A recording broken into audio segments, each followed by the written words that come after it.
Good morning. We are extremely pleased that you are here. It is good to come together for the purpose of co-creating. Do you agree? Yes.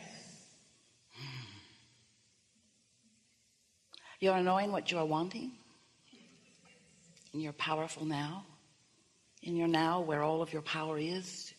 You're knowing. You like desire. You like the feeling of desire. Desire feels good when you believe it, doesn't it? Not so good when you doubt it. Wish I didn't want that thing I want. I felt better before I wanted it. Because wanting it and doubting it is miserable. Hello. Can you feel that your desire gains momentum? Can you feel that sometimes you'll get a small idea about something and then it will become bigger and bigger and bigger? Do you ever feel that your desire is calling you forward? Sort of like it doesn't matter what anybody else thinks about this thing that you want. You know that you want it, and therefore you know it is going to be. And so even though others may doubt it, or maybe even not want you to want it, your desire is so clear, so pure, so unrestricted by your own doubt that the doubts that others have are completely irrelevant. We really like it when not only are the doubts of others about what you want completely irrelevant, but we really like it when your own doubts are irrelevant. But they can't be, can they? Your own not believing in what you want can never be irrelevant, because it's an active vibration that is within you. When you say, I want this, but you've just contradicted your own vibration of desire, and you've slowed or maybe even stopped the momentum of your desire with your countering thought. And yet you don't do it on purpose. You're just being realistic, right? You're just facing reality. You're just using your experience that you've gathered so far to balance out what sometimes feels to you like an impossible dream or a frivolous thought or something that is not realistic. But we want you to understand that anything that you desire can become a full-blown, actualized manifestation. But what keeps new wonderful things, new even more wonderful things, from exploding onto the landscape of your own life experience is you are so good at translating through your physical senses. And so reality to you, for most of you human darlings, is what you can translate through your physical senses. So if you can see it, then you'll believe it. Seeing it and hearing it and smelling it and tasting it and touching it, that's real, because you can see it and others can too. But what about that, whatever it is that you desire, that you can't yet see?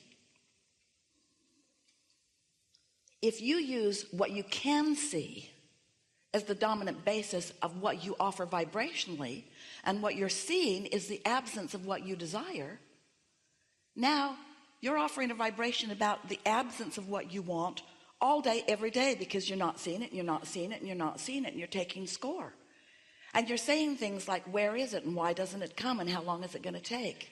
And then you look around at others and you notice that some of them have what you want, and then you feel jealousy because they've got it and you don't have it. And it's because you are facing reality all day, every day, and not often are you creating reality all day, every day, because you're letting your vibration, you know what we mean by your vibration? In every moment that you are conscious, awake, you are offering a vibration. Your attention to anything is causing you to offer a vibration that law of attraction is responding to. So you're getting back what you're giving out all day, every day. But most people offer their vibration almost exclusively based upon what they are observing, which means, and we love you so much, but we're going to give you this temporary label, and by the end of the day, it will be softened tremendously. You are reactors. You are reactionary. You are reacting to things. And so most of your vibration is a reaction to something that you've seen. So if you're seeing not enough money and you're reacting to that, you're offering a vibration that's keeping that going. If you're seeing no lover with you, or no friends around you, or no beautiful home that you want to live in, or no whatever it is that you're looking for, if you see that missing, then you're reacting to it missing, and you're practicing the vibration of it not being there. So then occasionally you set a goal, or you write it down, or you put a smile on your face and you say something that sounds really positive about what you want. But the question that we are asking you is, how much weight does that carry in terms of time and balance of your flowing of vibration? How much percentage of your time do you spend flowing toward your dream of what you want in comparison to the time that you're flowing toward what you've already got? It's a big question to ask yourself. We'll give you the answer. A little bit toward what you want and a whole lot toward what you've got. Because you are beautifully human and beautifully responsive.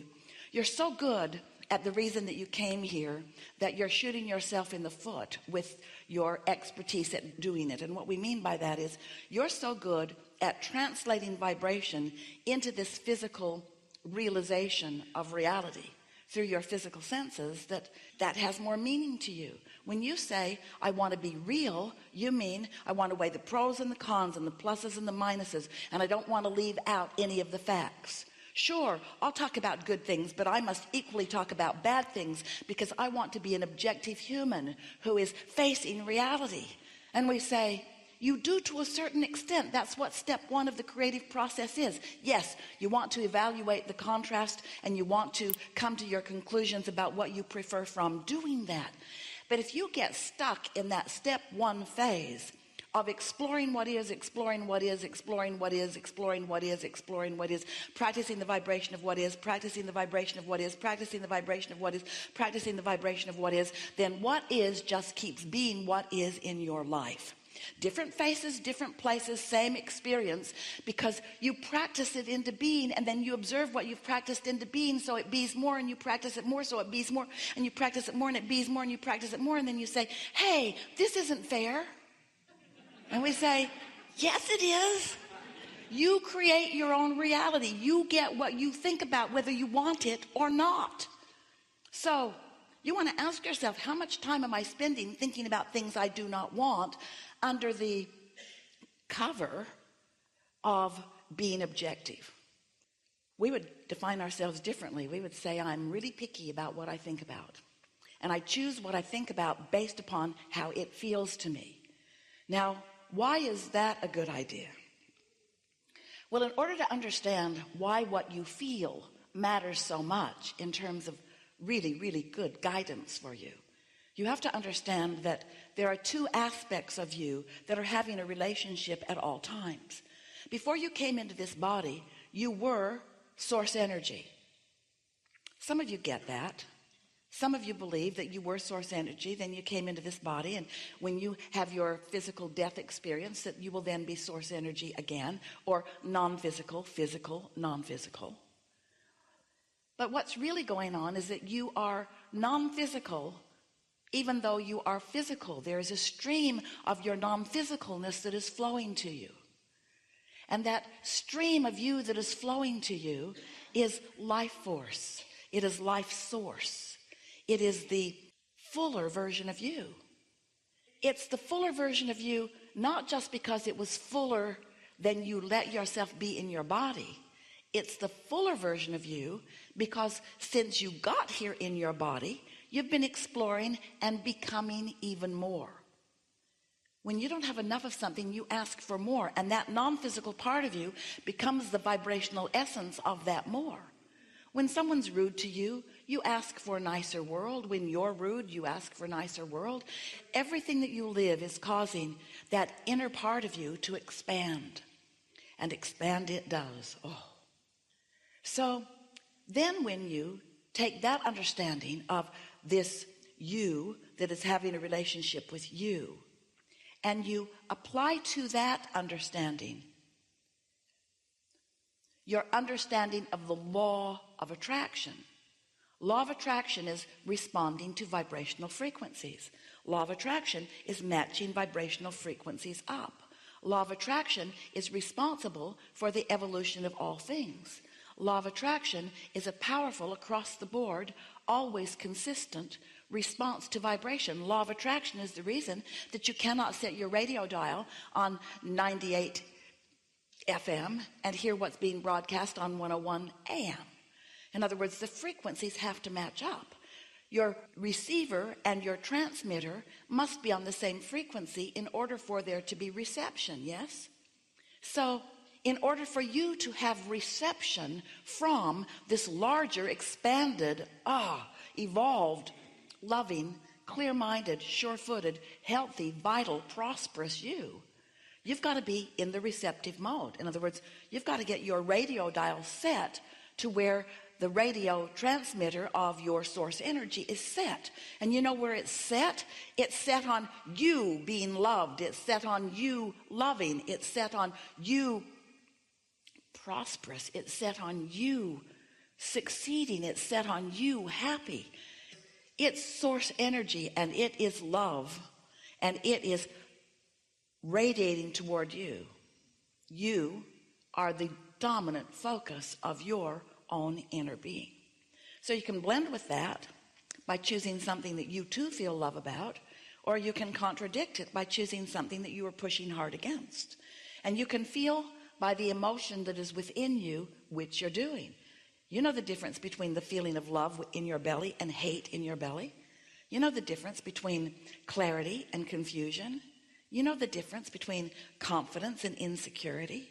You can tell when you're tuned in, and you can tell when you're not. And so we just want to remind you that you are source energy in physical form who have come into this body and into this leading edge time and place to sift through the perfect balance and variety in order to come to your own perfect conclusions about what you prefer. And when that happens, you launch a vibrational rocket. You launch an intention that the source within you becomes an immediate match with. And then law of attraction begins responding to that expanded version of you.